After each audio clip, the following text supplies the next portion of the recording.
Hello friends, in this video we will discuss about development length. So what is development length? It is a length of steel bar needed to be embedded into the column to establish the desired bond strength between concrete and steel. In simple language, it is a length of steel bar which holds two concrete members together. Concrete members like beam, column, footing, etc. Development length is provided at column beam joint or column footing joint. Here you can see in the picture, this is the development length for beam column joint. This is the main bar in the beam which is extended from here to safely transfer stresses from beam to column, and this portion of length is called as development length. So now let us understand why we provide development length. The answer is development length creates a safe bond between bar surface and concrete. It also ensures during ultimate load conditions, the reinforcement bar should not slip through the concrete. It transfers stresses or load from beam to column smoothly. Now we understood why we provide it. Now let us understand what will happen if we don't provide development length. If we don't provide development length, or if we provide less development length against the required, then the structures will be prone to encounter failure due to slippage of joints. In such cases, the bars will not break first, but the failure will happen at joints and laps prior to breaking of reinforcement bars. In short, reinforcement bars will split from concrete. Let us take the case of beam column joint in which development length is not provided. If we apply force more than maximum permissible limit, then the restraining force between the beam and the concrete column will not be sufficient to hold the beams at its position. The beam will come out of the concrete column if the development length is not provided at the time of construction. The development length is needed to provide support to the beam to reduce the chances of beam coming out of the concrete column. Hence, it acts as a supporting member for the reinforced beam in the concrete column. Now let us understand how to calculate development length. The formula for calculating development length is LD is equal to phi into sigma s divided by 4 into tau BD. Here, LD is the development length, phi is the nominal diameter of reinforcement bar, sigma s is the stress in bar at the section considered at design load, and tau BD is the design bond stress. This formula is used to calculate the required development length in mm for any given diameter of bar.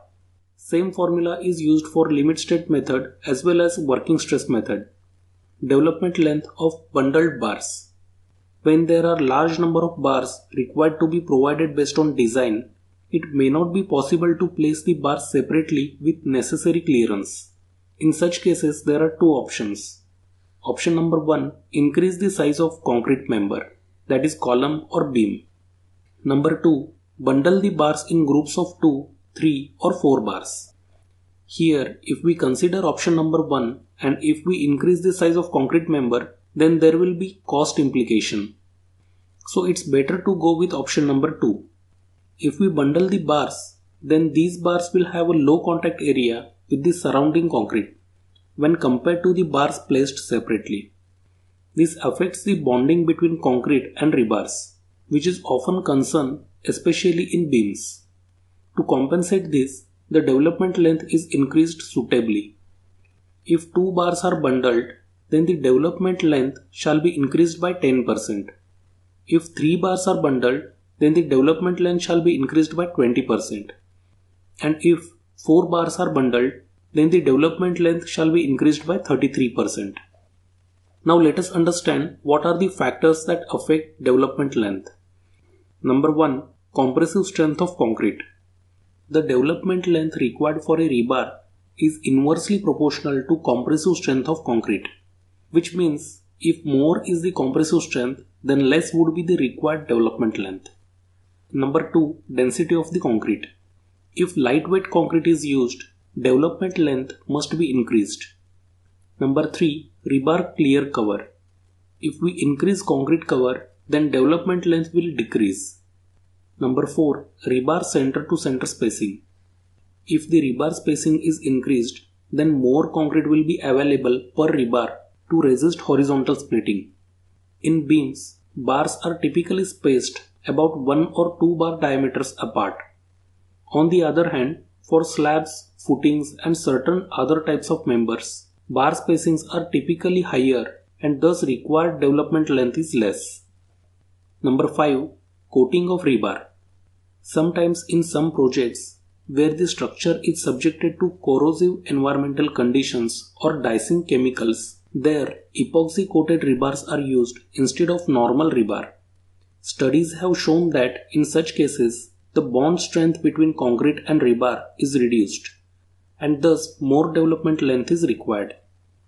Number 6. Rebar diameter. Most important and common factor that would influence the development length is the diameter of the reinforcement used. It has been observed that smaller diameter bars require lower development length than that of the larger diameter rebar. So friends, see you in the next video. Thanks for watching.